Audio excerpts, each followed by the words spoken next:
Belize Watch. Knowledge of the past, impacting the present, building the future.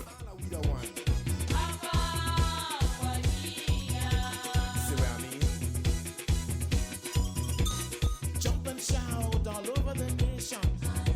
We're breaking out with a new creation. The Sarteneja Alliance for Conservation and Development was formed in September 2008. Executive Director Joel Verde shared how the organization got started and its mandate. We will have our conversation with him after we hear from our partners, Shell Belize Limited, Honorable Kevin Bernard, and DeBarry. In Orange Walk East, we are serious about serving our people.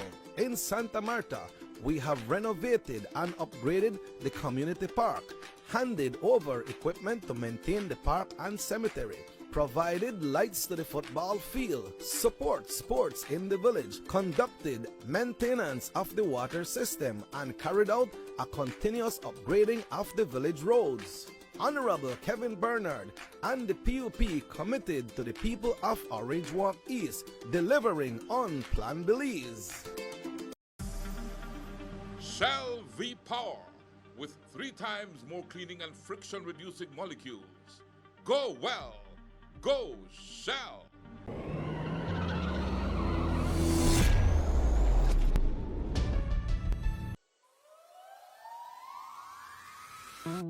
We are DeBarry, offering you great products, good service, and of course, the lowest prices in the entire country. Visit us in Belize City, Belmopan, San Ignacio Cayo, Orange Rock, and now in San Pedro, La Isla Bonita. DeBarry. Get more? Fieles.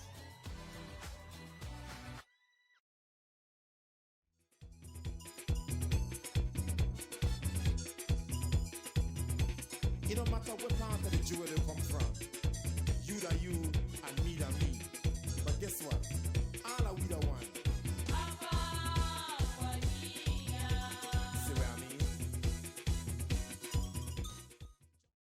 Sarteneja, one of the most beautiful areas in the country of Belize. You know, I keep saying that Belize is the most beautiful country in the world. And just coming to Sarteneja is testament that the beauty and diversity that make up this 8,867 plus square miles of beautiful Belizean territory. Paul Mahong, we are in Sarteneja. Where are we? We are at SA, something I saw an SACD. Maybe you could do the intros. Okay, Chief, we have come upon the office, the compound of the Sarteneja Alliance for Conservation and Development. They call it SACD. And of course, the crew here, including the Executive Director, Mr. Joel Verde, and his entire staff, both the office staff and the Rangers, have been looking forward to this visit. And we are blessed to be here. I will not say much more, but that we are excited and we're happy that we could be here with him. And Joel is here in person to receive us. Joel, thank you so much for having us here, and we're looking forward to an exciting time with you here at the SACD, the Sarteneja Alliance for Conservation and Development. And this was started when? That is correct. The Sarteneja Alliance for Conservation and Development was started exactly on the 18th day of September 2008. 2008. Yes. Now, Joel, Paul Mahong told me that you're going to take us on the sea, right, in a boat. So I am looking forward to that. So I just want to start here right now with an overview of what SACD is and what it does. Yeah, that is correct. The expectation today is to be able to take you around the field within the borders of the Corozal Bay Wildlife Sanctuary, which is the protected area that we currently co-manage with the government of Belize. So the Sarteneja Alliance for Conservation and Development is in reality a community-based organization that, while it has its NGO status, it really operates, you know, at the grassroots level, because I believe that even from my perspective as the executive director that was born and raised in this very same community and in this organization that I work that I work with at the moment. So yes, we while we are an NGO with NGO status and in compliance with government, we consider ourselves grassroots organizations that have a co-management agreement for the protected area that you can see at the map. A protected area that was established primarily for the protection of the West Indian manatees as a transboundary initiative between the two countries, Mexico up north and Belize on this side of the bay.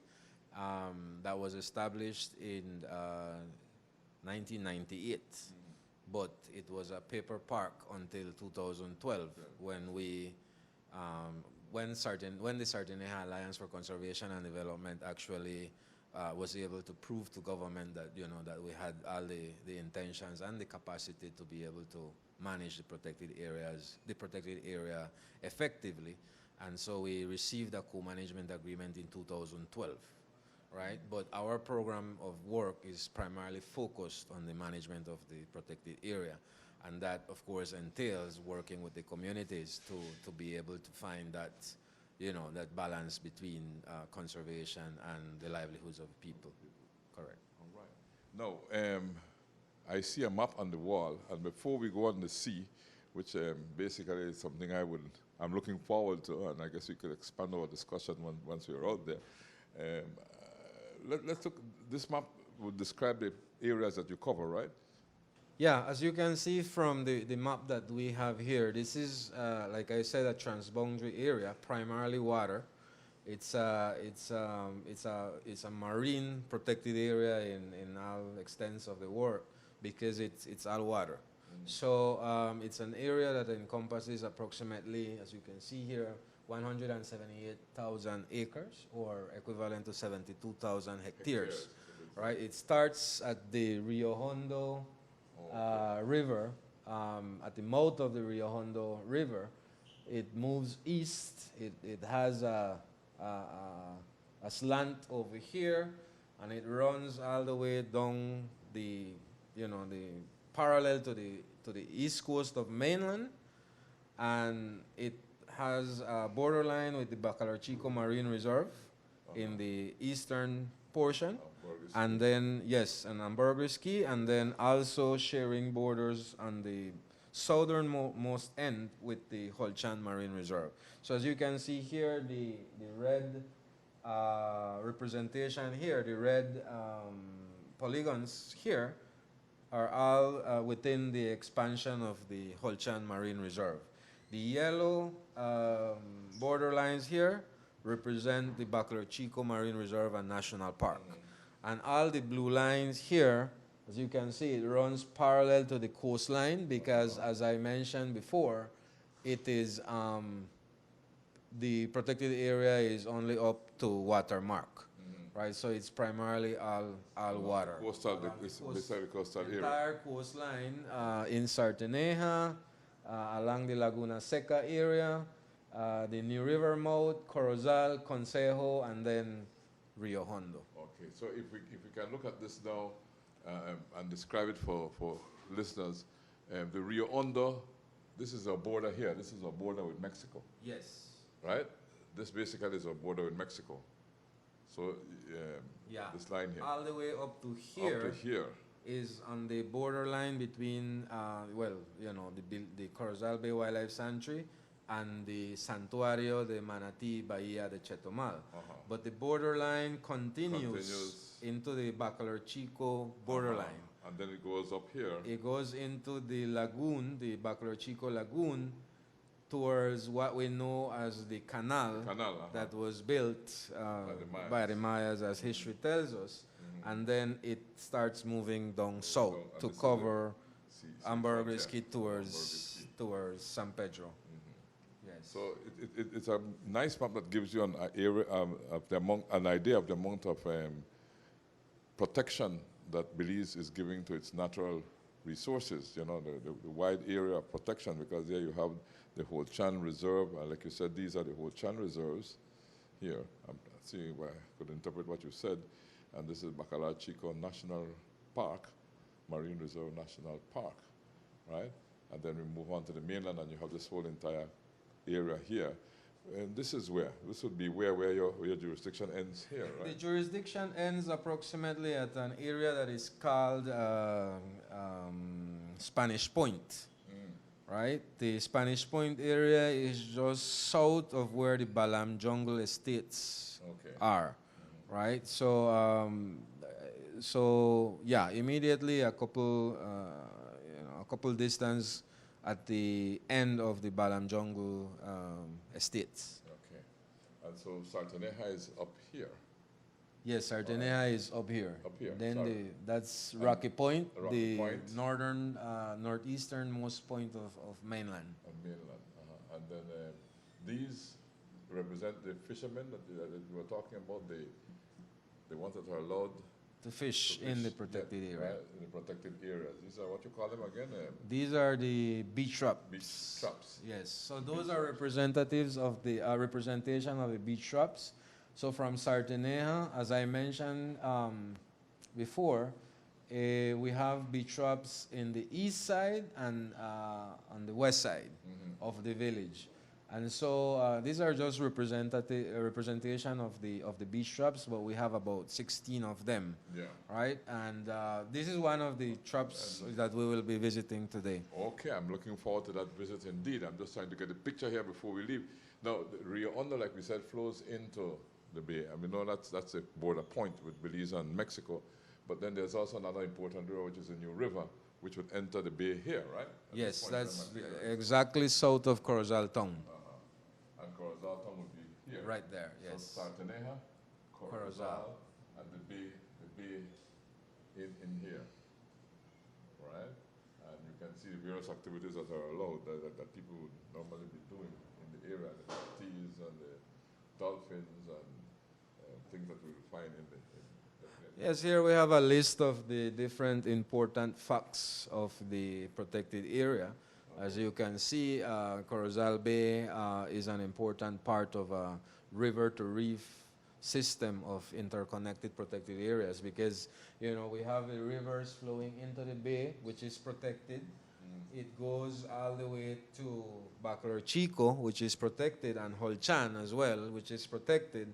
And you know, it's where we actually have exits towards the northern portion of the Belize Barrier Reef, right? So it has that interconnectivity, or you know, a system of interconnected protected areas, which is important to be able to maintain biological and ecological connectivity. You know,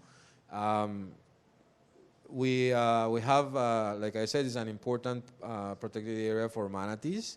It's also known to be a bull shark popping ground for bull sharks. We have recorded nesting sites for reddish egrets, which is the only recorded nesting site for Belize. In fact, we also sit on the international group for protection of reddish egrets. That work to monitor the nesting colonies of reddish egrets in northern Belize. We have a system of stromatolites.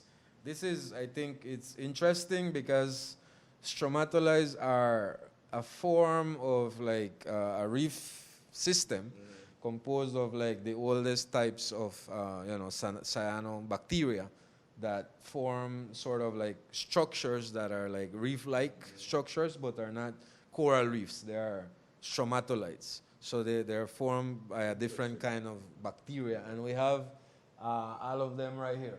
So it's right north of Consejo and in between Consejo and the Rio Hondo mouth, right? So we have stromatolites. In fact, in Belize, this is the only area where these are recorded as well.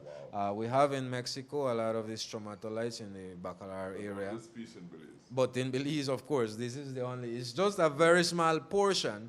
And while they may seem insignificant from, you know, from a point of view of a regular person, it's actually very important for our country, right? To have stromatolites, while they're small in proportion, they exist in our borders. And you know, we still we consider to be very an important area for mangrove ecosystems along the coastline, considering that development is still at a low level, while the potential with the road development and all of that would be a serious issue with mangrove ecosystems. But so far and up to now, we still have considerably good amounts of mangrove ecosystems. While they are probably already in private hands, they still remain there, right? So that's still a good thing for now. And like I said before, when I started here, the fact that we're a transboundary area, right? So that connection between two countries and how we collaborate with each other to make sure that we do effective management of the protected area. So if I understand correctly, you're part of the Corozal Bay Wildlife Sanctuary, but as SACD, you take care of the borderlines that are in here. Yeah, so our part of our work entails providing surveillance and enforcement activities within the entire area. That's our responsibility. And so in that or within that, we obviously have partnerships with with Coast Guard, with other enforcement entities, and also a very close working relationship with the Mexican counterparts, right? So we do have. While we don't have a signed agreement, in practice, we have a very good communication in terms of having coordinated and strategic patrols along the borderline, right? So, for example, at least once a month or twice a month, we meet with Mexican authorities in the Mexican side to do like a patrol along the entire borderline. Right? So this is the borderline. And that's the borderline this here. Is actually the borderline separation Belize, Mexico. All the way here, all the way here, and all the way there. Yeah, and of course we start somewhere around here, right? Yes. Belize starts. Yeah, Belize starts right. So this line would really, like you said before, would really extend somewhere like something like this. It would go something like this and go in here, right? Yes. And then go in here and come out. Yes, and then we have have deep waters. And then the deep waters out here. Yes, that is correct. Okay, Paul, anything you want to ask Joel before we head out to the boat? Not really. The excitement is building up, Chief. I'm ready to get in that boat and head out into the Corozal Bay Wildlife Sanctuary. Joel, anything else you want to tell me about the office before we head out to the boat? Well, just to say that, welcome to our office, welcome to our community, and welcome to our protected area. At the end of the day, is for our Belizean people to enjoy, right? So I hope that we do have a good time out there, despite the fact that we have some thunder and rain. And it looks like Mr. Mahon brought the thunder from PG, right? So but hopefully it will be all right. So. All right. Well, I'm looking forward to this. So here we go. Let's head to the boat, and we go on to the wharf first, obviously, right? Correct. So we depart from the main pier, yes. All right. We'll do that right now. All right. Well, Joel, you have brought me to a boat on the old pier here in Sarteneja. This is a very historic pier, right? Yeah, it is. This is the only pier we know, well, I know from when I was born, right? So it's the only pier that we have been using throughout so many years. Was it always made of cement, or was the cement something that they added later? Well, as far as in my lifetime, right, this pier has been expanded little by little. So as there has been some cracks, as you can see here, right, they normally do some rebuild and then they extend a little bit farther out. And the fact that sometimes, as you can see, because of the accumulation of sediment, right, there's always the need for expanding so that we can reach deeper waters, right?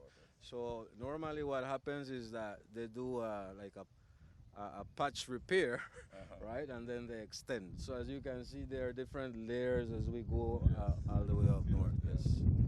Yeah. What I like to see are the benches at the tip of the pier, right? Those are very nice. Yeah. Well, as you know, we have one of the most beautiful sunsets in mainland. And so, that's really the spot to sit and see a nice sunset with a cold belly king beer. What's the name of this area here? You call it the bay. Is there a name for the bay? Yes, this is Corozal Bay Wildlife Sanctuary. It's one of the protected areas, one of the national protected areas of Belize. I was asking people from Sarteneja have a special name for the bay or beside the Corozal Bay?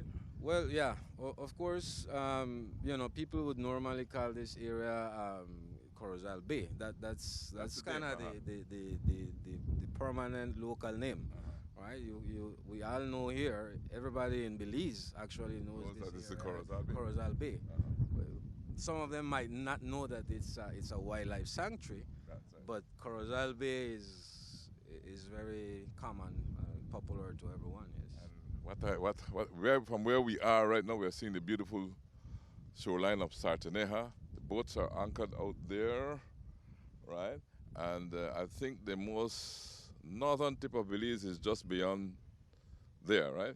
Yeah, actually, the most northern tip of mainland Mainland Belize is right west from here. Yeah. I mean, sorry, east from here. Yeah. It's called the Rocky Point area. yeah, Yes. Rocky Point. Yeah, that's possibly an area that we can visit today, depending on the conditions, no? Because as you can see, it's A bit cloudy today. cloudy and a bit windy. Yes. So where are you taking me now, Joe? Well, all right. So given the circumstances of the weather, right? Today we have to try to take some shelter around the coastline. But the main objective of the visit is to see some of what we have in the parameters within the borders of Corozal Bay, right? The Corozal Bay Wildlife Sanctuary. So we will be visiting some of the beach traps. Those are the only allowed legal extractive commercial use within the protected area. We will be visiting a popular, traditionally known as La Caleta. It's an area that it's known to the locals as a nursery ground, right? We will be doing some sightseeing there. We'll be seeing some of the nesting colonies, and depending on the time and depending on whether we will be able to access New River, that will be the farthest point that we will be getting to this morning. Like I said, given the circumstances of the weather, we will try to go along the coastline to take some shelter. No? Well, Joel, I can't wait. So let's go. Paul isn't driving the boat because Paul is a captain in the Belize Defense Force, but I don't know him as a mariner. Who is driving the boat today? One of you guys. And your name, sir? Come on, Captain. Let me meet our captain. A very important guy, right? You are Captain. Good morning. My name is Ruby Arriviaga.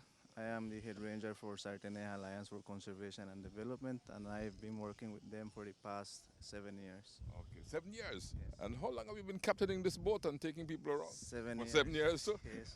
I guess And being somebody from Sarteneja, I'm sure you move around in the sea from you're a little boy. Yes. Yeah. Since I came out of primary school, I went out fishing with those sailboats, and then I joined Sarteneja Alliance to become a ranger. Okay, and you believe in conservation, yeah, really? That's the main reason why I joined ACCD, because I truly believe that conservation and sustainable use of our natural resources is very important for our generation and the future ones. And so it is. And you have your crew members here. Are these your crew members or Yes, sir. fellow rangers? We have here on my side, we have Miguel and Mr. Reynold Blanco. Mr. Reynold Blanco, how are you? And you are from Sarteneja, right? Yes, I'm born here in Sarteneja. Uh-huh. I work here with Sarteneja Alliance for Conservation and Development for the past 6 years. Yeah, and I love my job. Okay. Yeah. Well, thanks for having you guys. Thanks for taking me along. And this young man here is Miguel Heredia, Miguelito. Miguel from Sarteneja as well, right? I guess everybody are from Sarteneja, no? Yes, Miguel. Well, I am born and raised here in Sarteneja, and actually this is my first year working with ACCD, but I've been working as a ranger during the past, so conservation is one of my priorities. Here in Sarteneja we have a lot of natural resources, and I want to help to protect it. Very important. And that's a message we should send to all Belizeans, that we must protect our heritage. Because, like our national anthem says, nature has blessed thee with wealth untold. Our mountains and valleys where prairies roll, and now add the sea too, right? And the lakes and the lagoons and what have you, right? But nature has certainly blessed Belize with wealth untold, and it's good to see that you guys are so committed to taking care of it. So let me congratulate you and thank you for having me on board your vessel here. Yes, Joel. Yeah, well, I think one of the important things to mention here is that a lot of our guys are primarily from the community of Sarteneja. So most of it, Ruby was actually a fisherman before he joined us. His dad is actually a beach trap owner in the Bacalar Chico, Marine Reserve. And so it's important that, for me, it's important to be able to create those, as an organization, to create those opportunities for people to have a different way of viewing their natural assets, right? And how we can use it sustainably. So I'm very proud to actually be able to be part of a team that is primarily composed of people that, other than this, they might probably be fishing right now. Well, I'm proud to be here today, to get to know, again, reacquaint myself, because I've been in this area before, but it's been many years, and so I'm happy to reacquaint myself with the whole area. I've always loved the view here in Sarteneja, right? So, hey, let's go. Are we ready? All right. When we come back, we head out on the waters with Verde and his team. The weather was not ideal, but the SACD team ensured that our team got to see how beach trapping is done. We will have that after we hear from our partners, Shell Belize Limited, Honorable Kevin Bernard, and the Barry. In Orange Walk East, we are serious about serving our people. In Santa Marta, we have renovated and upgraded the community park, handed over equipment to maintain the park and cemetery, provided lights to the football field, support sports in the village, conducted maintenance of the water system, and carried out a continuous upgrading of the village roads. Honorable Kevin Bernard and the PUP committed to the people of Orange Walk East, delivering on Plan Belize. Shell V-Power, with 3 times more cleaning and friction-reducing molecules. Go well. Go Shell.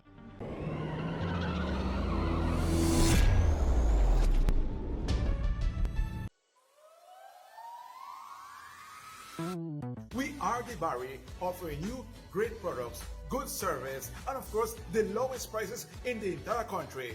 Visit us in Belize City, Belmopan, Sa Ignacio Cayo, Orange Rock, and now in San Pedro, La Isla Bonita. The Barry. Get more? Belize.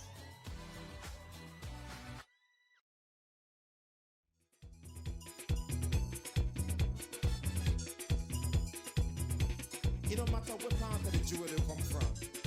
You that you and me that me. But guess what? All are we the one.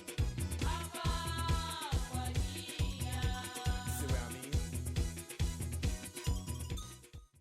Yeah, Joel, so we have left the dock and we are on our way. We'll stop first where? So we will be stopping at one of the beach shops to speak about the interaction that we have with the fishermen and how are they benefiting from the work that we're doing as protected areas managers. Okay. Well, let's just move on, right? Let's steam off. Let's steam away. All right, there we go.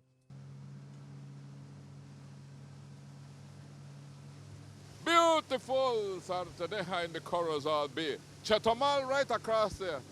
But how far away Chetomal? Chetomal is actually like maybe 25 to 30 minutes, depending on the size of the boat and the weather conditions. Yeah. It can get very rough in this bay, right? Yeah, it is. It's actually a bay, but because of the currents, because we have 2 rivers also pushing out in the bay, it creates some sort of wave movement that is, it can be dangerous. We have had fatalities here in this bay.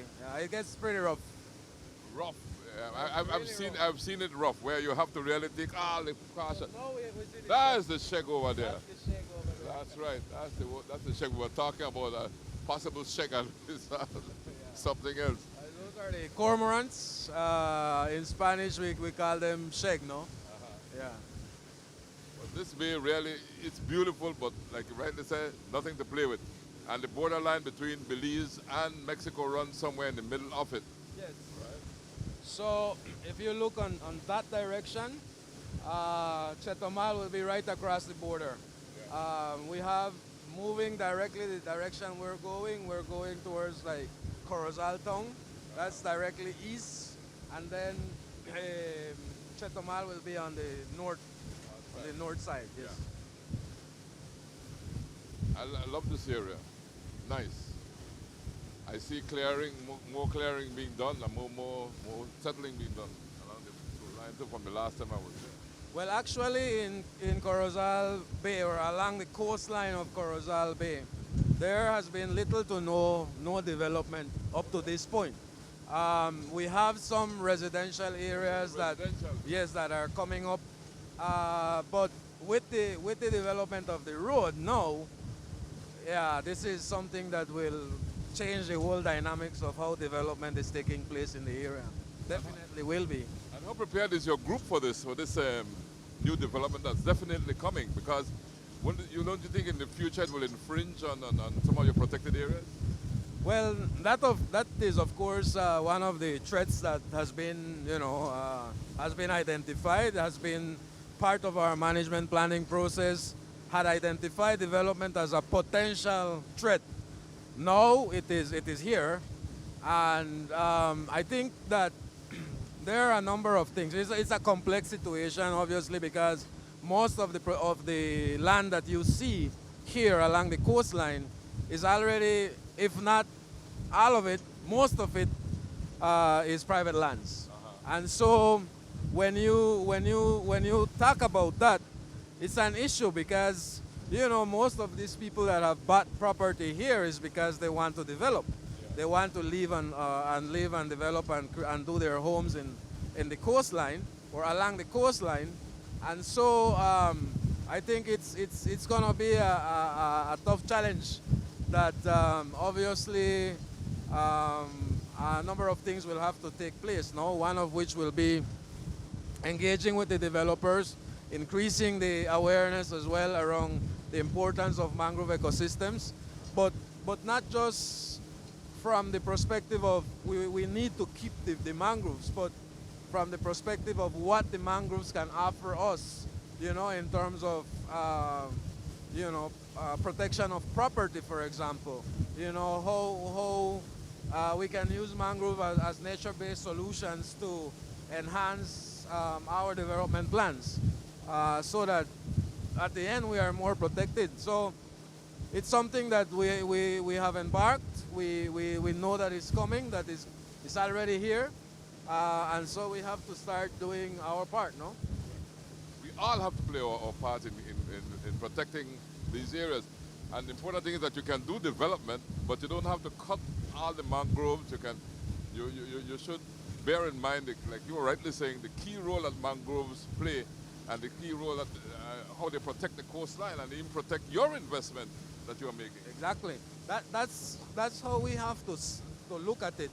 I think that mangroves are a very important alternative to solid concrete.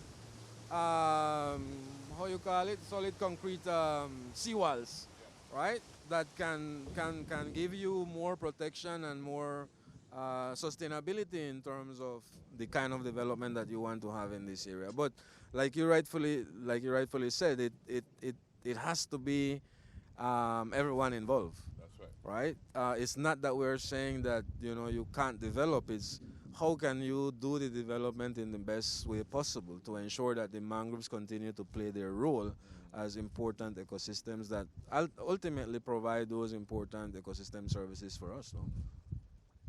And we have we've arrived here now at one of the beach traps. this is a kind of fishing method that is used in Corozal Bay, and not just in Corozal Bay, but in northern Belize. We also have these beach traps in Baclar Chico Marine Reserve, and we also have them in the Holchan Marine Reserve, right? How do they work? So that's what I will be explaining to you. But this is legally allowed, right? It's something that you get a license for. It's not something that's being done under the radar.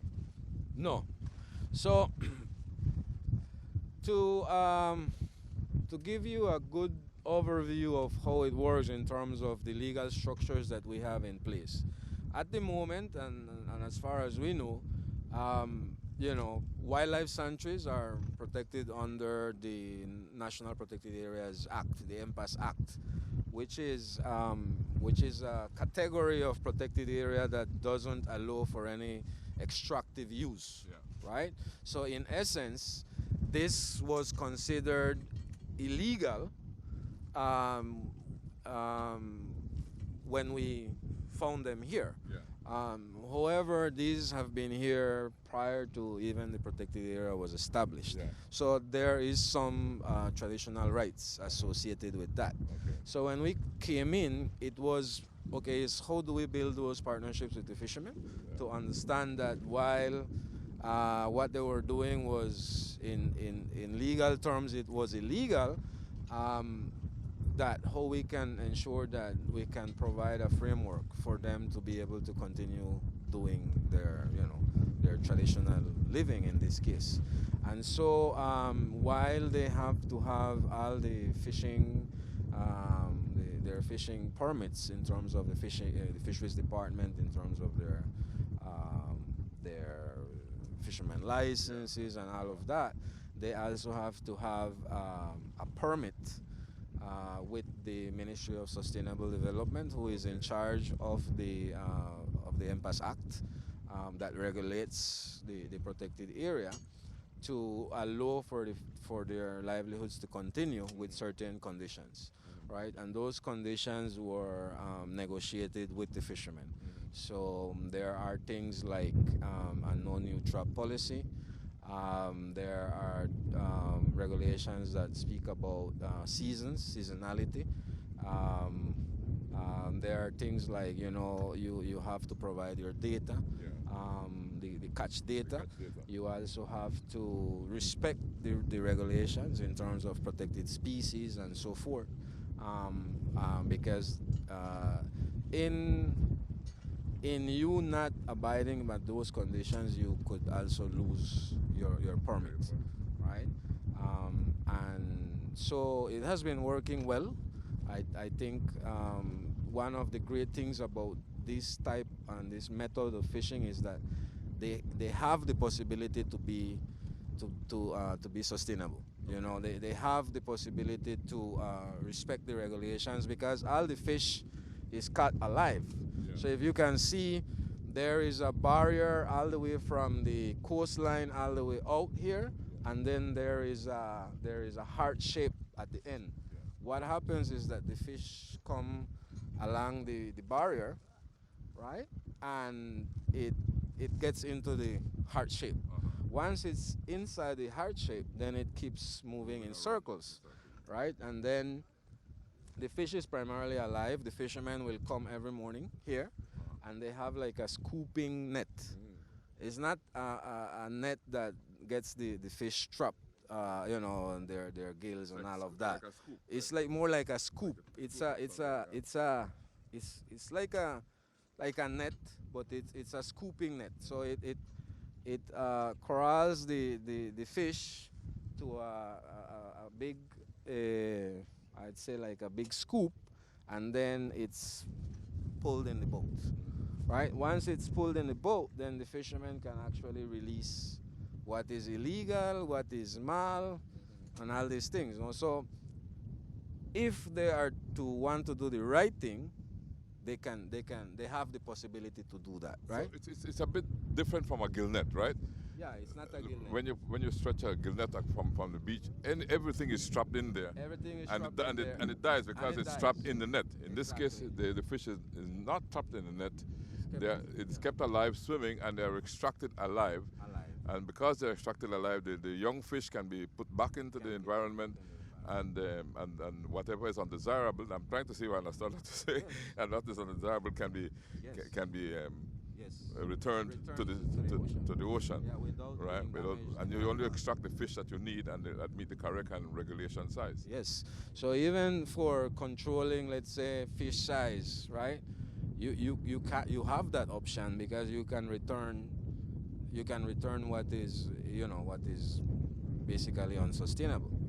So the idea is that the fish would come along and get caught up along here because they can't pass this like fence like that we are seeing here. Yeah, because it has a chicken wire. Yeah, so it cannot pass there. That's like a fence. That's like a fence. So yes. they keep looking and they come along until they buck the area there. Yes, the heart shape. Then the heart shape, and then they go inside the heart shape looking again to come out.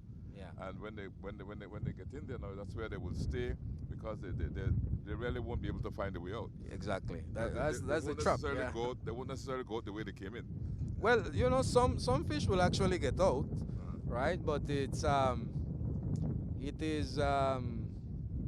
is unlikely in terms of because of the system, the trap system that the fishermen have created for them, right? But one of the things that we have some evidence here is that this kind of fishing was used from prehistoric times. Yeah. From so it's Maya long before our yes, times. There are evidence of these kinds of trap being made out of stones. In Corozal Bay, we have some footage that I can share with you that shows that same design made out of rocks. Okay. So right from an aerial view, you have that very same design, which means that it's a type of fishing that even the Mayas were using at the time. Are you granting new licenses when it comes to this type of fishing? No. New licenses? No, These are just a traditional these that were there before yes. time. Before the protected area. But also the most legally they predate the protected area. But also when we started doing the negotiation with the fishermen, it was them that kind of decided who would be respected to remain as because some were given up, right? Yeah, some were given up. They have conditions like a fisherman can only have, if they had more than two, they could have kept two. More than two. If they had 3 or 4, they would have to give that up. They can only have 2 if they had more than 2. But if you only have 1, you have to remain with that one. Okay. You couldn't get a new one. And there's a designated area for it, right? Yes, it's only the coastline along the east and west side of the actual community. Okay. Right. Nowhere else. Yeah. Okay. So Joel, thank you so much for allowing me to understand the whole rationale behind allowing this fishing, and I tend to agree that we have to be sustainable in the way we do things, right? And obviously this is being done in a sustainable manner. So, what are your thoughts on sustainability? Well, as protected areas managers, that's what we seek for, no? To have to be able to meet that narrow line between what protection and versus the livelihood of the people as well. Yeah.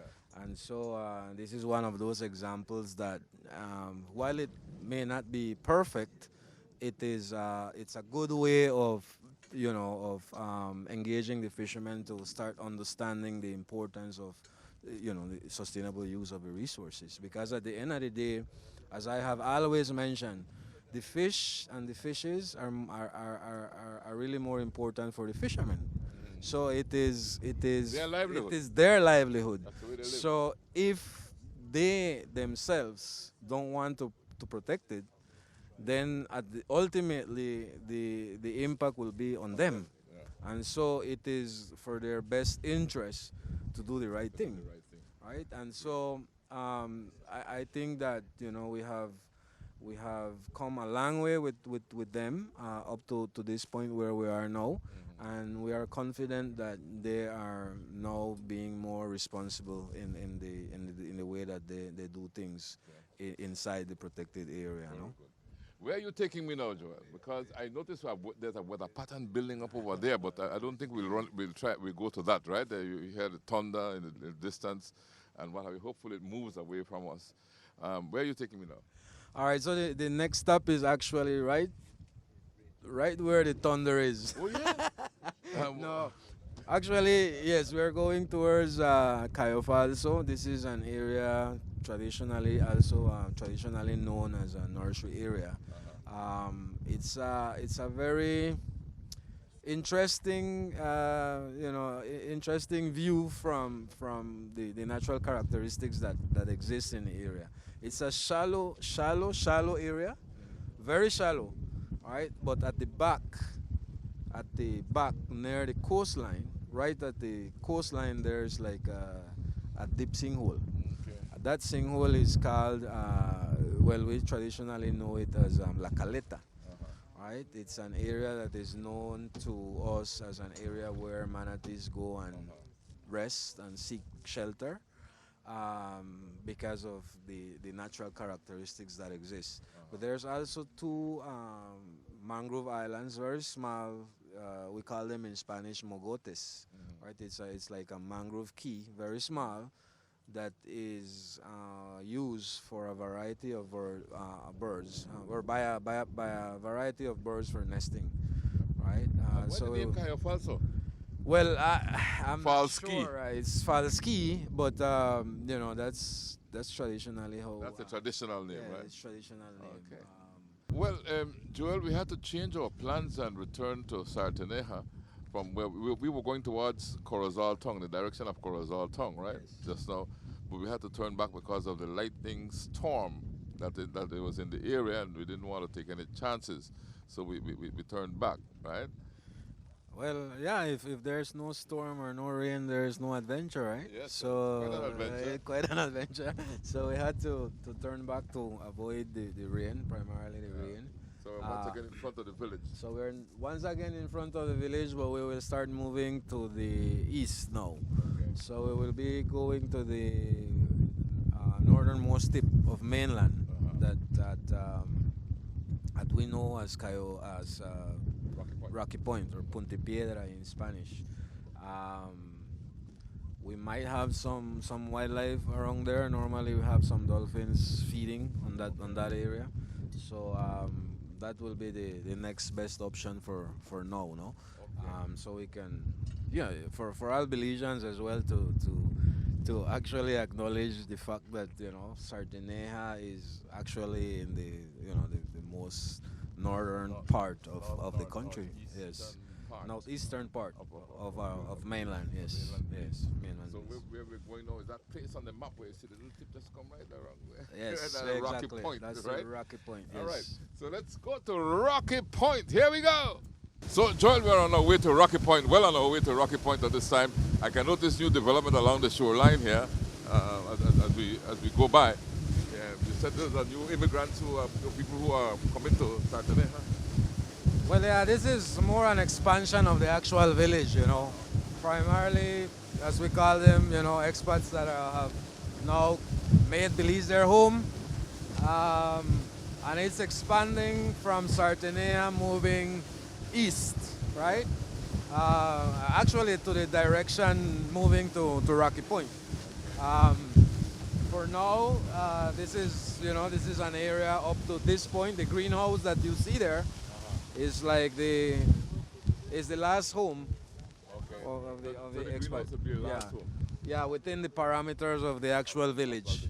So the village ends where that greenhouse more or less is. that's the final street that we have within the margins of the community. And here's a harvesting going on in one of these, what you call them again?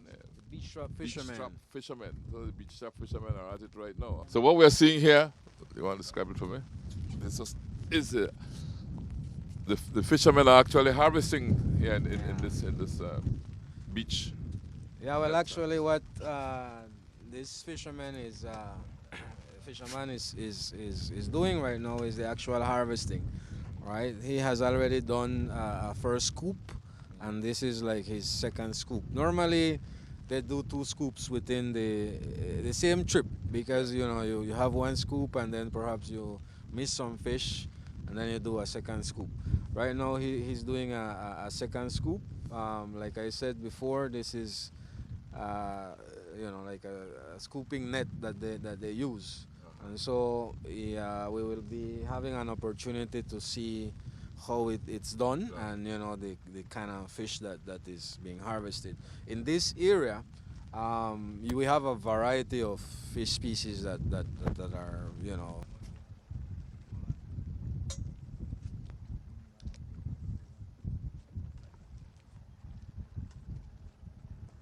Oh, and he's turning tightening the net right there. There it is. That's what he's doing. Vamos a ir allá. El viento lo está tirando por otro lado. Que Alexio y ton del data de.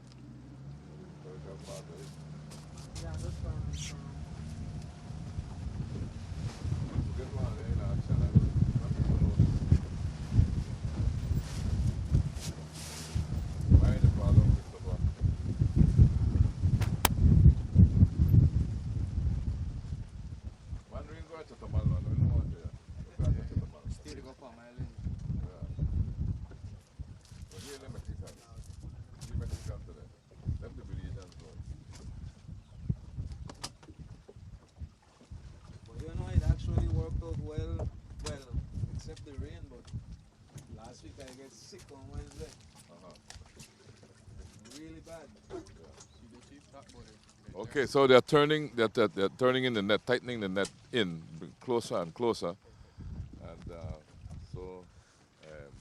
so yeah, as you can see, they had already a first scoop. There's some good sized snappers on their basket, right? And so they're doing a second scoop. Okay. Here we go now. Let's see what the second scoop will bring. This is exciting. This is exciting indeed. First time, it's so traditional. Look at that. A lot of tradition in doing this. Yes. You know. And just fish in there, nothing else. Yeah, just fish. There's actually a little barracuda, a stingray. Okay. Yeah, that they will throw back. Yes. So, ¿cómo le fue la pesca hoy? Bien, bien. Ajá, hoy es un buen día. Buen día. Ajá. Pargo. ¿Costoso hacer eso? No mucho. No mucho, porque usted ya está acostumbrado, por supuesto. You're already used to doing it, so. But he says it's a decent day for fish. Right? And that's the second scoop, so I guess it won't yield as much as the first. That is, what do you do with that? ¿Qué haces con eso? Throw it back, okay. See? That's released back, right? There he goes. And he gone. Back into his environment. So it's that's the difference. That whatever is caught is still alive and can be returned to the environment. What you don't want can be returned to the environment. To me, this is a very important lesson here that we are learning. You know,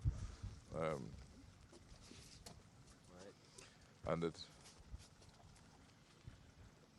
Who made your net? You made it? No. You inherited the net, right? I don't know where my dad. Your dad passed it on to you. Yeah. Wow. Yeah. So it's a very, very old net indeed. Yeah. And it's still working. Yeah. Still work. All right. Excellent. Excellent. All right. Thank you, sir. Thank you so much for allowing us to talk to you and for showing us what you're doing, right? And all the best. Anything you want to tell me? No. All right. Well, so you steaming off and we steaming off. Take care. All the best. All right. We will continue our adventure on the waters with Joel Verde and his team at Sarteneja Alliance for Conservation and Development. We will be back after a word from our partners, Shell Belize Limited, Honorable Kevin Bernard, and DeBarry. In Orange Walk East, we are serious about serving our people. In Santa Marta, we have renovated and upgraded the community park, handed over equipment to maintain the park and cemetery, provided lights to the football field, support sports in the village, conducted maintenance of the water system, and carried out a continuous upgrading of the village roads. Honorable Kevin Bernard and the PUP committed to the people of Orange Walk East, delivering on Plan Belize. Shell V-Power with 3 times more cleaning and friction reducing molecules. Go well. Go Shell.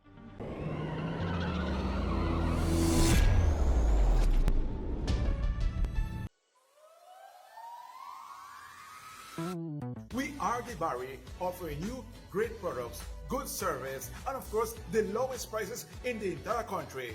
Visit us in Belize City, Belmopan, San Ignacio Cayo, Orange Rock, and now in San Pedro, La Isla Bonita. The Barry. Get more? Be less.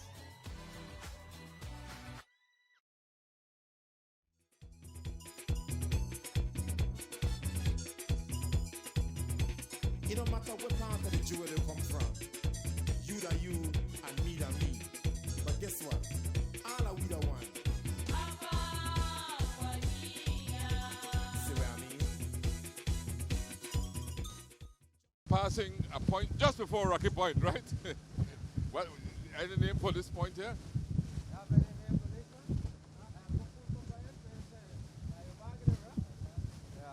Cayo Bagre. This is Cayo Bagre. Like Bagaski? No, catfish. Oh, catfish. Ski. There was a small island. Here you have there's like a shallow area here. There used to be a mangrove, sort of a mangrove island that has disappeared over time, and that island was used to was called Cayo Bagre or Catfish Key, right? And so it's how it's linked to this point here. This is still in the protected areas, right? Yeah, this is still within the protected area. Moving west of east of Sarteneja. This protected area will extend from here, the bay, right across to Shipstern Lagoon? How does that work? Because Shipstern Lagoon is also in a protected area, right? Some portions of the Shipstern Lagoon is within the private protected area known as Shipstern properties. They call it a Shipstern Reserve as well. It's a portion of that of the lagoons, because remember that in this east coast there is a connected system of lagoons, right? That run all the way from up north all the way along the coastline moving south. So you have a lagoon here that is called Laguna Espinta, and then you have Shipstern Lagoon that interconnects and moves on and so forth, right? So some portions of the lagoons that fall within that reserve are what you would call protected. However, for the purpose of Corozal Bay is only the bay itself up to where watermark exists. So the lagoons are not within the protected area. No, they're not. So we are on our way to Rocky Point, and it's a beautiful site here. That's Rocky Point there, right? Yep. Yeah, so that's Rocky Point right next. The next point would be Rocky Point. Okay. The next point we arrive at is Rocky Point. All right, Rocky Point, here we come. And that is pretty much the very end of the landmass of Belize, right? Our country, right? The mainland. That's the tip of the mainland, where the mainland ends, right? Because somewhere in the middle of this bay, here there's a line that separates us from Mexico, right? Then I think directly opposite Rocky Point, if you continue traveling, you will go hit Ambergris Key, right? You'll hit Ambergris Key. If you travel opposite of Rocky Point, in front of Rocky Point, going east. A bit east East, southeast. Yes. East, southeast. Yeah, because if you go directly east, It's Calafia yeah, or you will, something. you will meet the interior border of Mexico. Yeah. Yes. So you need to go southeast. Southeast, yeah. And then you hit Hamburger Ski, we are on border. Actually, it's just a Mayan canal dug by the Mayans many, many years ago that separates Hamburger Ski from mainland Mexico. Right? That is correct. So it is, history tells that, you know, the Mayas did some physical work there to kind of complete the canal to avoid having to go all the way around to be able to access the bay. They were smart, you know, because the access to the sea, if they had not dug that canal, they would have had to come all the way from in here or around here, wherever they were, and go all the way down to where San Pedro is today before they can access the open sea. Yeah, that's right? But that canal allowed them to go right through, and then it ended up when the Treaty of Limits or the limitation treaties were being drafted, and so it ended up becoming our border with Mexico. Yes. Right? Yes. The canal that was dug by the Mayans so many hundreds of thousands, maybe thousands of years ago. But imagine, with the Mayas, imagine them having to paddle, because at that time it was all canoes, right? Having to go all the way, because remember that there were some settlements in Bacalar Chico. Unfortunately, because of the weather, you know, we can't go there. The plan was that, you know, we will be able to do all of that today, but unfortunately the weather is not permitting. I'll tell you what, you know what you have just done? Given me an open invitation to come back. Yes, because we'll make sure we have a good sunny day and we come back again, right? Because this is interesting. This is an interesting part. We're learning our country. It's the most beautiful country in the world, I keep saying, right? This tip here is the most northeastern tip of the mainland of Belize. That tip right there, when you stand up there, that you know, and like I said, somewhere in the middle here is the border line with Mexico, somewhere in the middle there. Yeah, this was actually so if you move, this is the tip. This is Rocky Point, or Punta Piedra as we know it in Spanish. This is the northeasternmost tip of mainland, as you can when you see in the Belize map that little tip right there. That's Rocky Point. If you move directly east from here, you will be meeting the coastline and the Mexican side, right? But moving southeast of that, you meet Hamburger Ski. So Bacalar Chico, Marine Reserve and National Park, and then Holchan and Hamburger Ski San Pedro, right? And somewhere in between, in the ocean, there's the borderline. And that was the very same sort of canal that was used by the sugar barges that would then transport the sugar from BSI, from Orange Walk, through the New River, through along the canal, which is like somewhere along the middle portion of the water body between here and the Hamburger Ski. That would go all the way to Belize City. Yeah. So we would have the barges moving up here almost, you know. And it took several days, right? It takes several days because obviously with the barges they move very slowly, you know. You know, with the changes that has now happened with the mode of transportation of now they do it by road.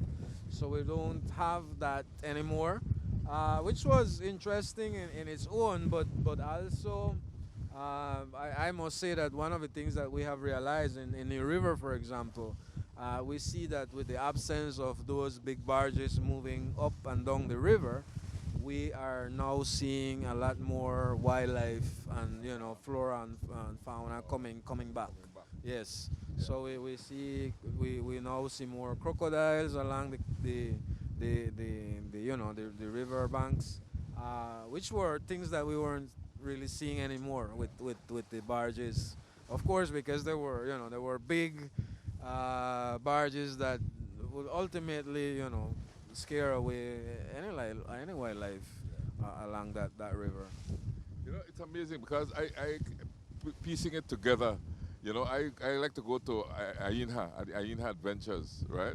You know, and they steam you out into the New River Lagoon, and then obviously the New River Lagoon empties out through the New River, and the New River ends up right in this bay where we are at this point in time. It's one of the two rivers that feed this bay.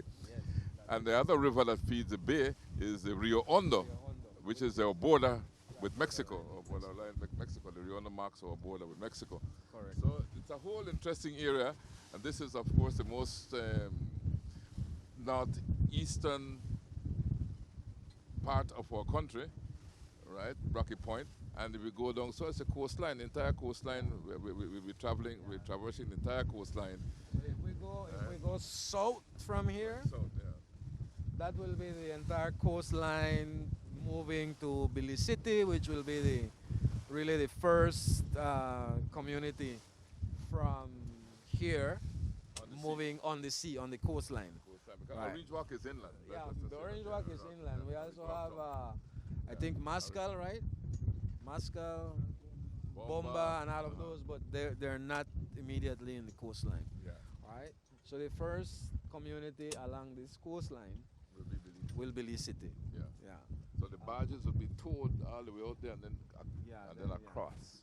Yeah, Right. well, they would normally, well, at that time they would go through the canals by Ambergris, Key Chapel, you know, more on the deeper ends.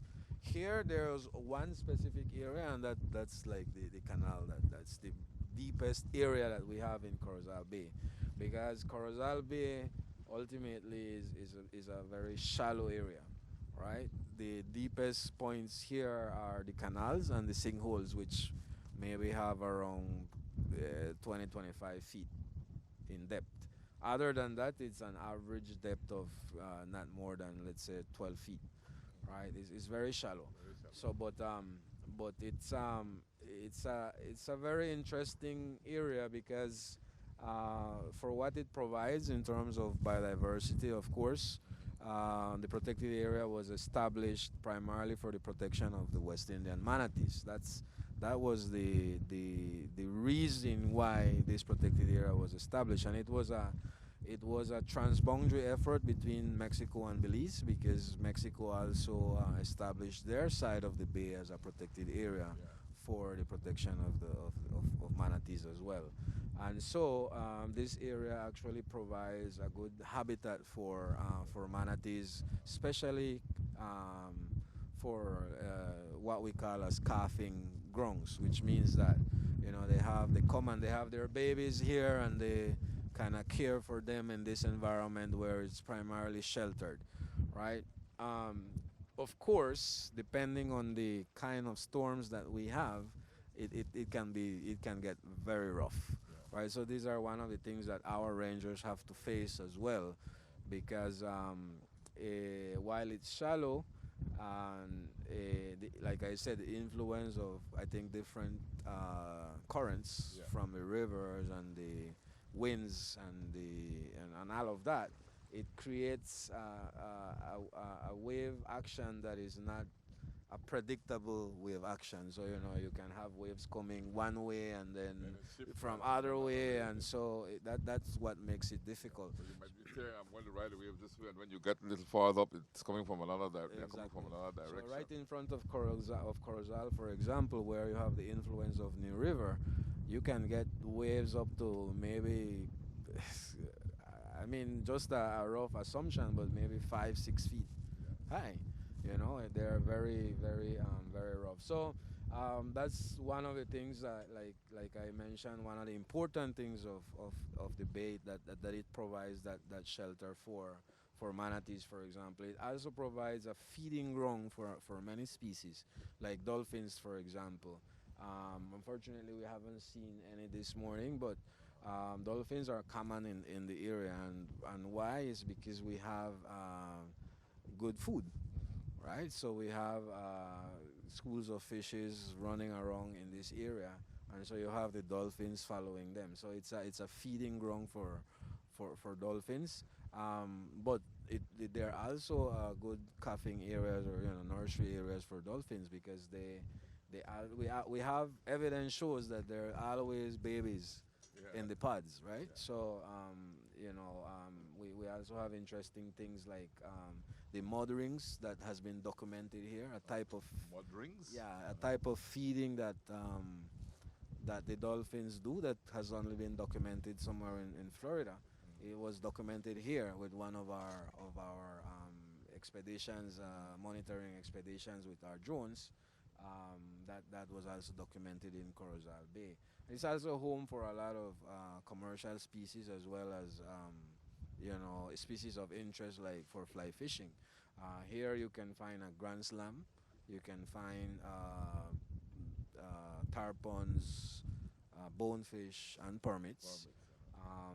It's a nursery for a lot of these species as well, which is important because ultimately, like I said, whatever we do here and whatever the fishermen do here could also be affecting the population of of fish in other areas, like in San Pedro, that is highly dependent on that.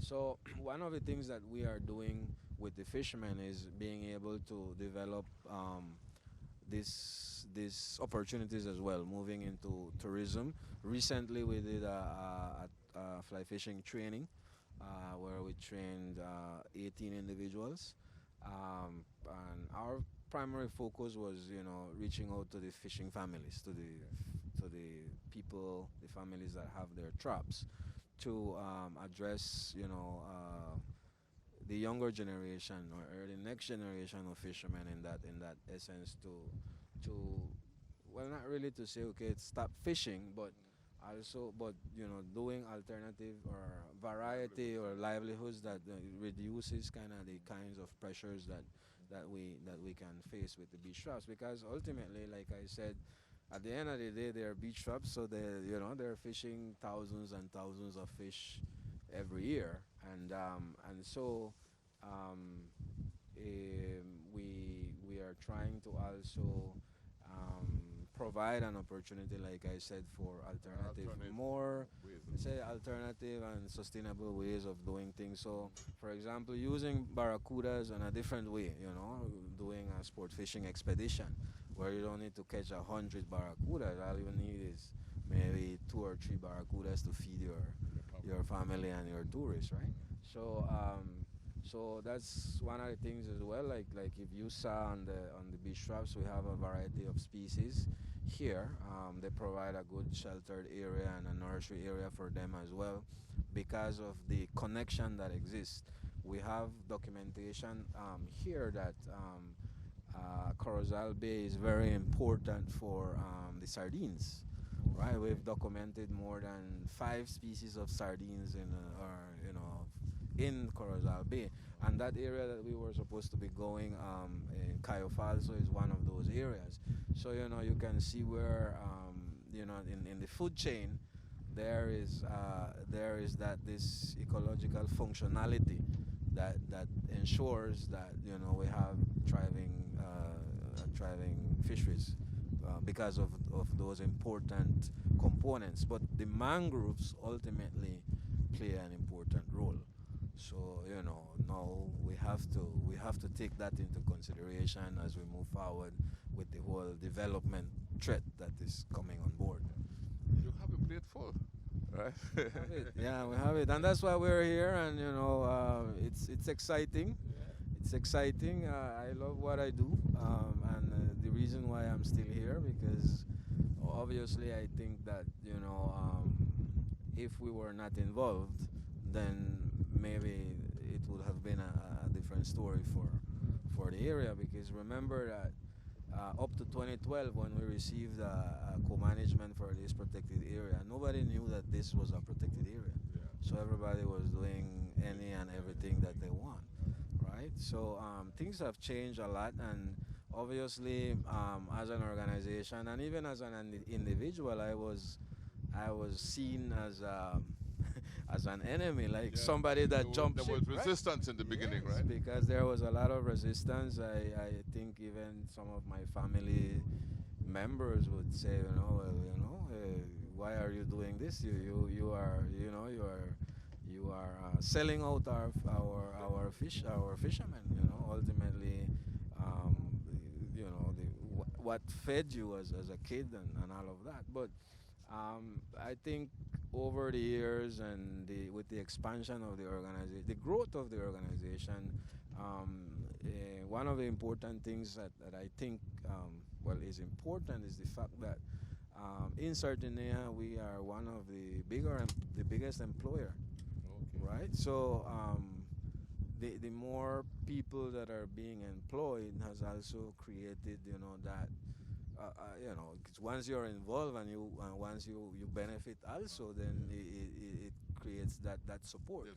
So there's another family that is more aware and it's benefiting from the protected area, not just how can I say, not from the perspective of I shifted or I get money from SACD, but now I have an employment here and my family depend on that.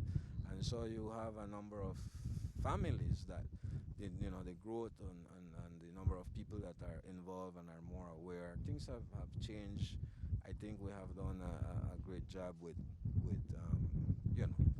having that engagement with the community. You certainly have, from what I'm hearing from you and from what I have seen, you certainly have made an impact. SACD Sarteneja Alliance for Conservation and Development in Sarteneja. And so as an alliance, it means that you see yourself as an ally with the people and not as a confrontation agency that would impose itself, but you really you intend to work along with the people, understanding the customs, the traditions, and what have you, taking all of that into account, and at the same time wean them away to understand that we need to sustain this valuable resource that we have, right? Exactly. Because, like I said,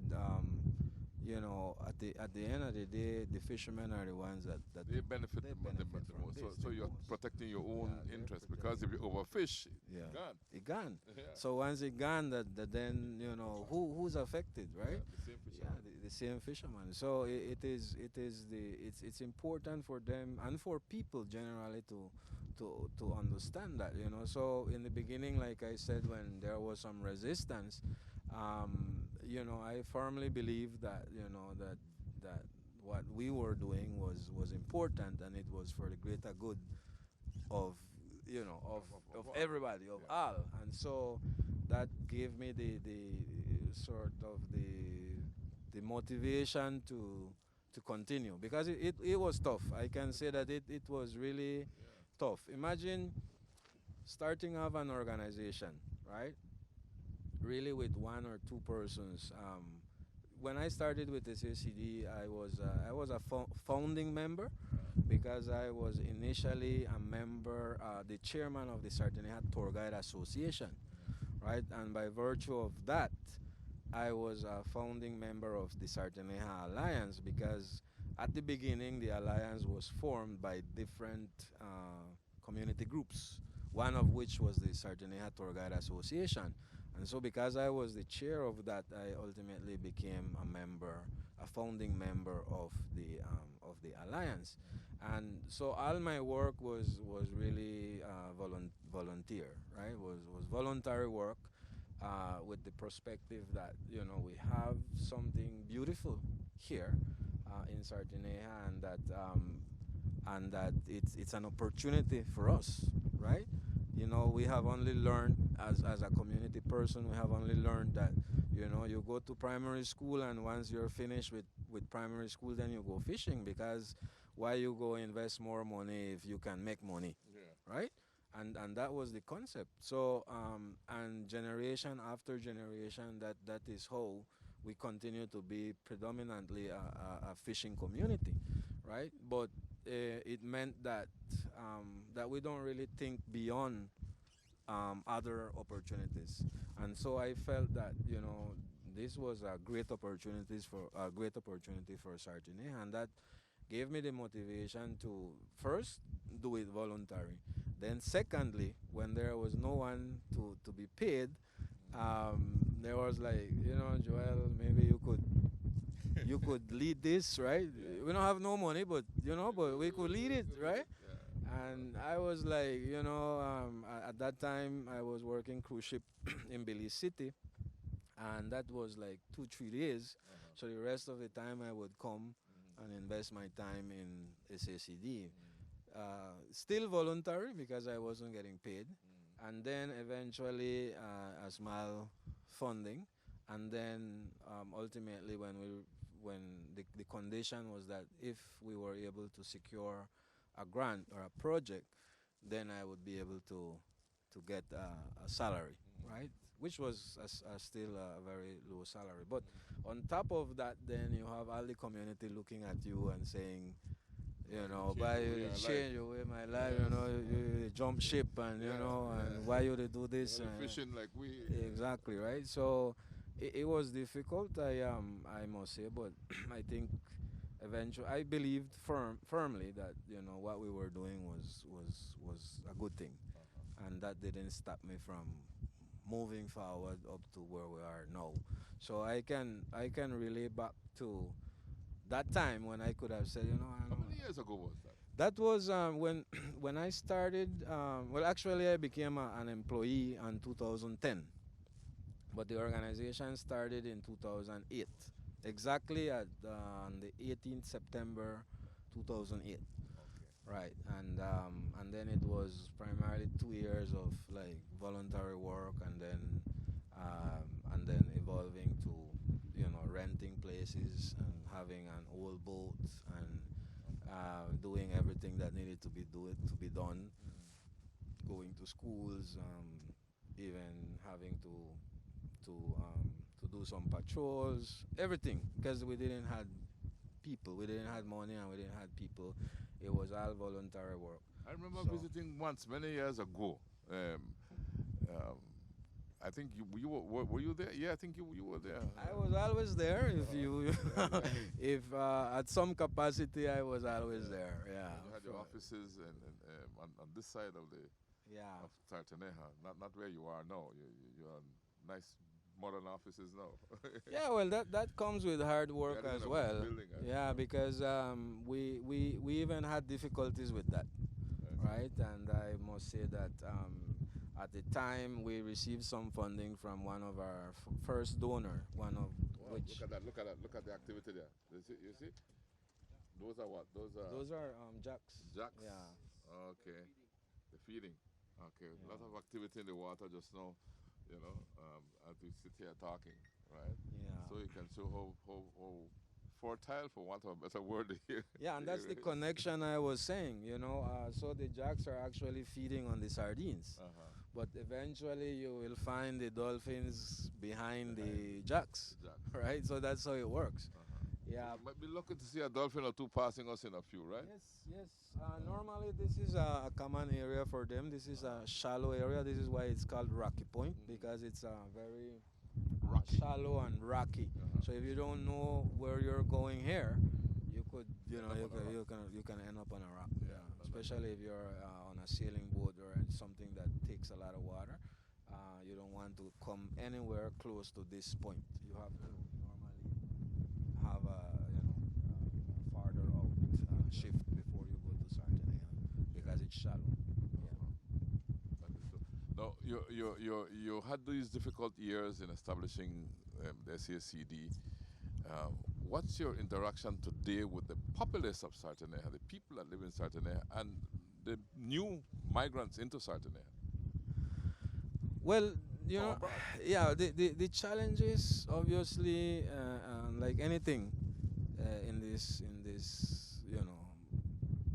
modern world that we live, it changes. The challenges have changed from what they were to what they are now. Of course, like I said, back in the days, we didn't have the same level of development that is taking place now, and even more now that the road is coming on board, right? So that wasn't really an issue in the past. You know, the biggest issue was the beach trap fishermen and the gillnet fishermen that existed here. And when I say an issue, it was because from the very beginning they felt that what we wanted is, oh no, SACD wants to get we out, right? That was they came with that resistance from the very beginning, because they were feeling that that's the way it will be, right? And it took a while before we we made them realize that no, we don't want to get them out. You managed to curb the gillnet fishing, though. Well, the gillnet fishing, the way we were treating it, I will say is, and I had mentioned this before, because at the time when the gillnet ban came in place, we were also developing SACD, I would say, as an organization, we were developing a sustainable fishery plan, and that would have been the guidance that we would have had in terms of the kind of extractive use that we had in Corozal Bay. And the primary users of Corozal Bay were the beach trap fishermen and the gillnet fishermen, right? And remember, before 2012 or before we had a co-management, this was happening. So even in front of Sarteneja, if you have a gillnet, you know, you see a storm like right now, and you will see tearing or Those were the old days, yeah, those were the good old days, as they call it, right? Because you know, you want some fish, you put a net. You see a storm coming, you put a net. That was the norm, right? But there were commercial gillnetters that would use the area for that as their livelihood as well. So our approach with gillnet at the time was the same as the beach traps, where we regulate them by providing an access permit to use the gillnets only on certain parts of the bay. And in certain ways. Right, and in certain ways. Like there were discussions of having a permanent presence on your gillnet, you know, when you're out there, that you can only fish for a period of time within the year, and that there were designated areas that were not important areas for manatees, for example, for gillnets to be used, and a non-new gillnet trap gillnet user or license also. But that was the discussion we were having when the gillnet ban came in place. So ultimately what happened is that a lot of these fishermen, or the majority of these fishermen, signed an agreement with I guess with the coalition of sustainable fisheries or Oceana, or I don't know exactly how that the structures of that were. So I was never involved in any of that discussion, but I know that from what I know is that they signed an agreement with these people to give up their gillnets for some compensation. And they did.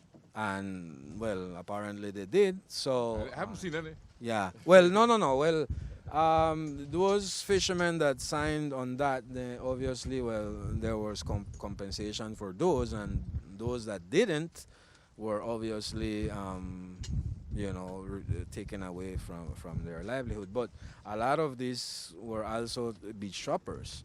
So they, you know, some of them have maintained, they switched back to beach trapping, and gillnet became illegal. So it doesn't matter what we were discussing before with them, it didn't apply any longer because it's illegal now. So basically, what we do now is monitor the area for no gillnet. Well, as you know, this is quite an adventure for us being out here on the sea, and we are recording as actuality as it happens. That's the way how we are recording it. The rain, we have had to make adjustments because of the weather patterns that are over the Corozal Bay at this point in time. But you know, Joel, as we look back south of us, we can see that the rain seemingly has cooled down a little bit in that area. Maybe we could try the Falls Point part again. What do you think? Well, it's up to you now, because the expert. We can take the adventure. For me, it's always about the adventure. Well, let's do the adventure. Let's steam away as fast as we can to Falls Point. Here we go. Here we come, Falls Point. Because I didn't want to miss out really on seeing what Falls Point is all about. And next time we come, we'll go all the way to the New River and Bacalar Chico, and possibly look at the mouth of the Rio Hondo or something like that. Yes, man. Right. That would, yeah, I mean, obviously there's a lot to showcase here, But unfortunately, because of the weather, there's only, certain spots that we can go. But, I hope you can come back. Okay, so we're now in front of Falls Key. So that's Falls Key there? Yeah, there's two right here. So Falls Keys. Falls Keys, yes. So There's plural. Two of them. Two of them, and they look the same almost. Which one bigger than which one now? Two of them are almost Same, the same same size, huh? yeah. But why the name Falls again? Like what I said, I don't really know. I just know from history that, locally we call this false keys. I would think that because they don't really have any landmass. Okay. Right? It's primarily mangroves, so it looks like a key, but it's not really Just a mangrove, key. mangrove. It's just yes, it's like a patch of mangroves. So if we get closer, we won't see any land. Any land, really, basically. So this is one of the reasons. I would assume that maybe that's the reason why the names came about, or the name came about. But these are what we call Cayo Falso, or false keys. These two right here, and we know them well as part of the work that we do for monitoring of biodiversity inside of the protected area. That these are two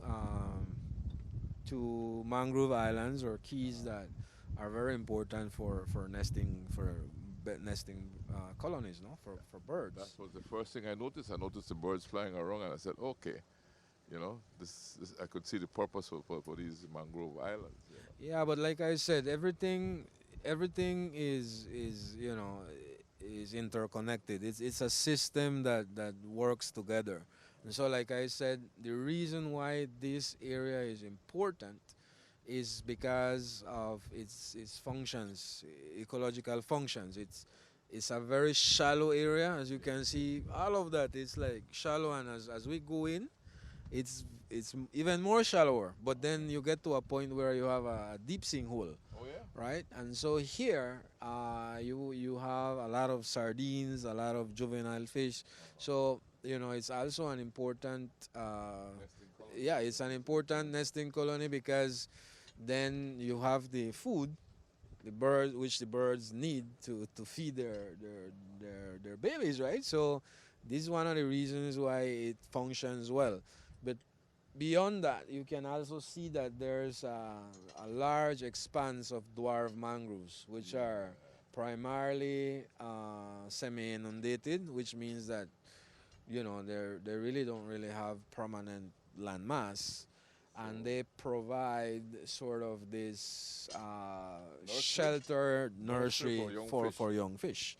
So if you speak to any fisherman in Sarteneja and you ask them, what is Cayo Falso? They will tell you it's un criadero. It's a nursery. It's a nursery, right? And unfortunately, like I said, a lot of these land masses that you see here are private properties, right? Even the keys themselves? The keys themselves, no, because like I said, they don't really have any real land mass. But inland, where the mangroves are, there is some partially, and we know for a fact that you'll have to do a lot of lobbying to protect these mangroves, because it will threaten definitely the fishing in the area if they disappear. Yeah, and like I said, development is one of the things that we will have to deal with now. But we are not anti-development. The issue here is,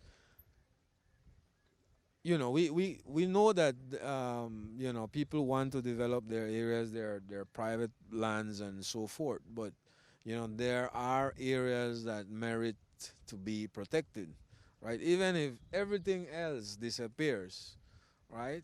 Along the coastline, this is an area that has to be protected. And so, this, like I said, these are some of the I would say the decisions that that people have to make, not just people but the government itself, in realizing that at the end of the day, if we lose the mangroves and we lose the functionality of the area, then we lose everything else that's here, right? The mangroves, the nursery, the whole ecosystem is messed up. And at the end of the day, we say that we want to eat fish, right? And so if we don't have the nurseries to sustain the fishery, then eventually even the beach trap fishers would be losing out in their livelihood. So this is not about, oh, the conservation organizations wants to protect everything. It is not about that, but there are important ecosystems that have to be protected. So we're over the sinkhole right now. So this is a sinkhole right in this area here. It covers the entire area. Yeah, this entire area here is what we know as the sinkhole, or in other words, locally we know it as La Caleta, right?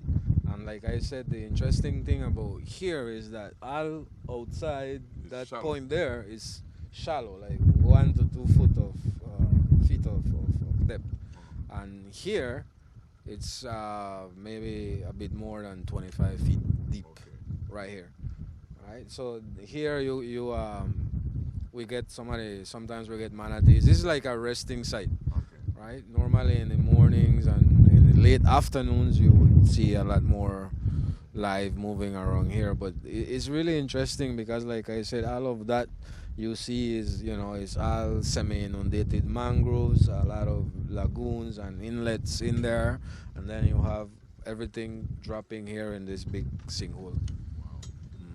You can see our false skis jutting out from where we are. So, interesting, very, very beautiful ecological area. I can see why you have to preserve this, Yes. I like I said, not the entire coastline has this kind of feature, right?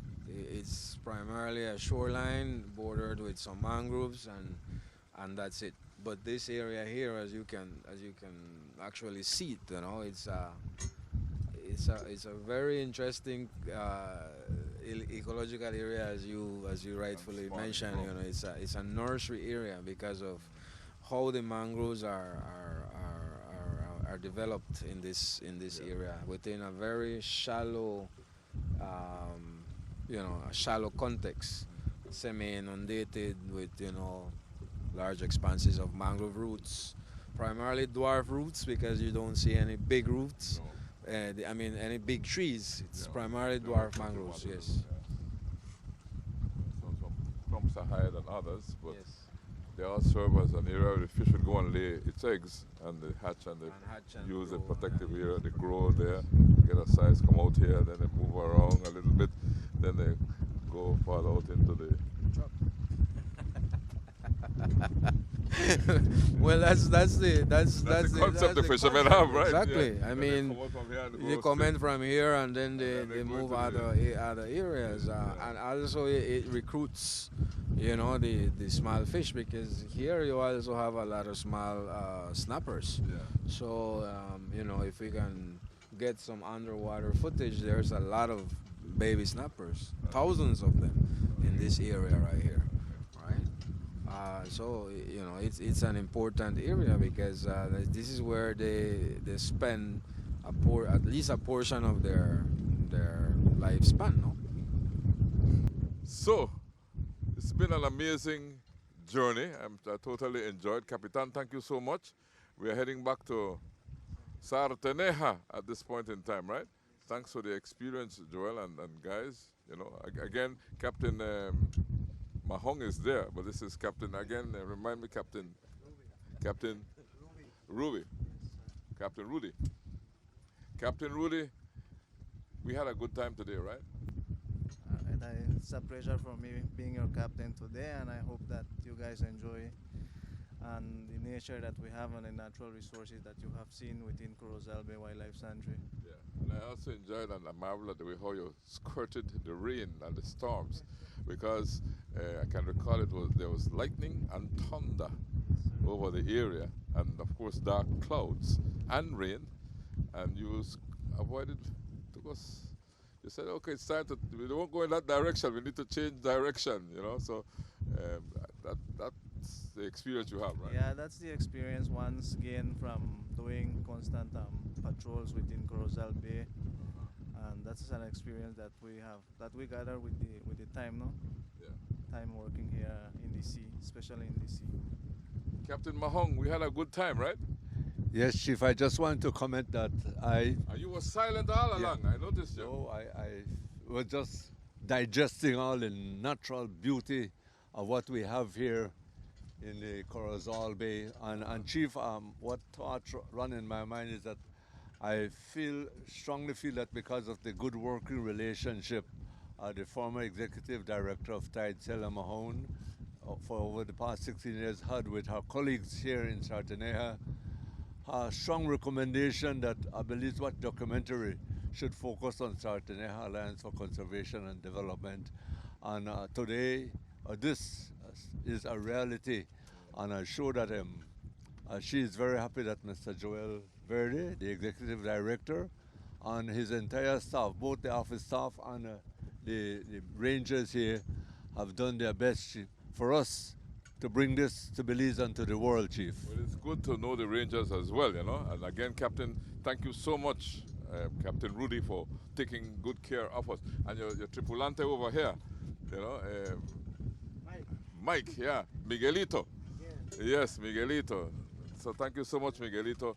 You know, we thoroughly enjoyed this. Your day of work would be like what? Yeah, well, actually, working out here, if you can see Mother Nature, you can't avoid. Sometimes it's sunny, sometimes it's rainy. Also as rangers, we have to go along, you know, figure out. And adjust. Like what we did today. A lot of adjustment went on today in the original plan. Yeah. I want to thank you so much as well. And then our guide up here that's kept looking out for the dolphins and what have you.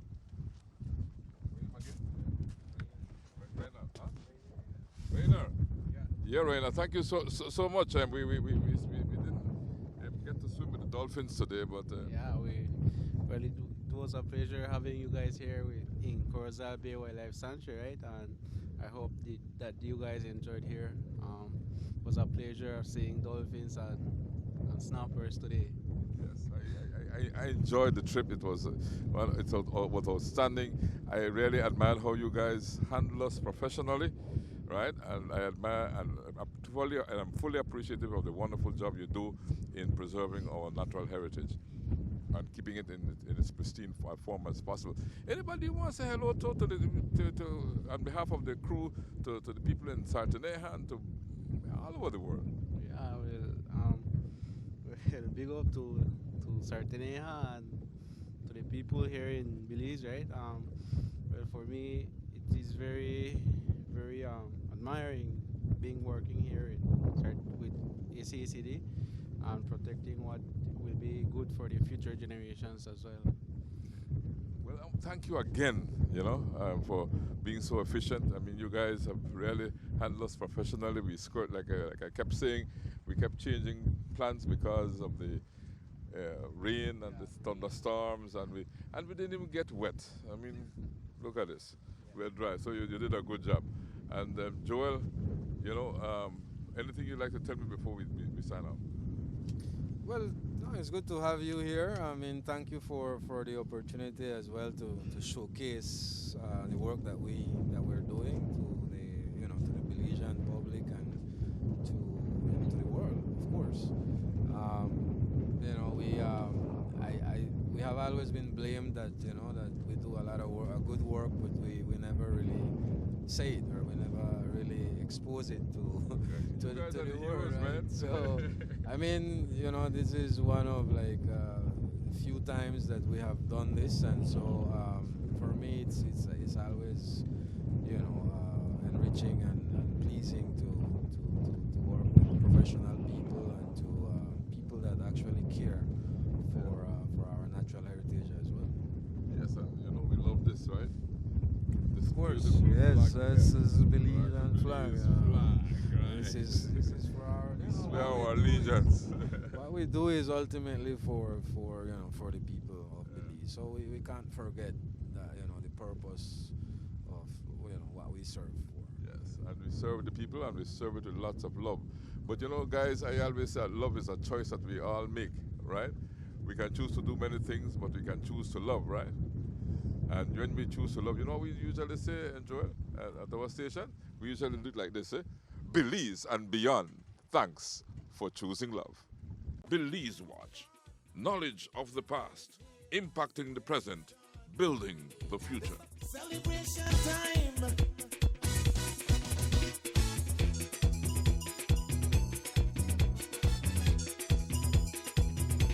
It don't matter what part of the jewel they come from.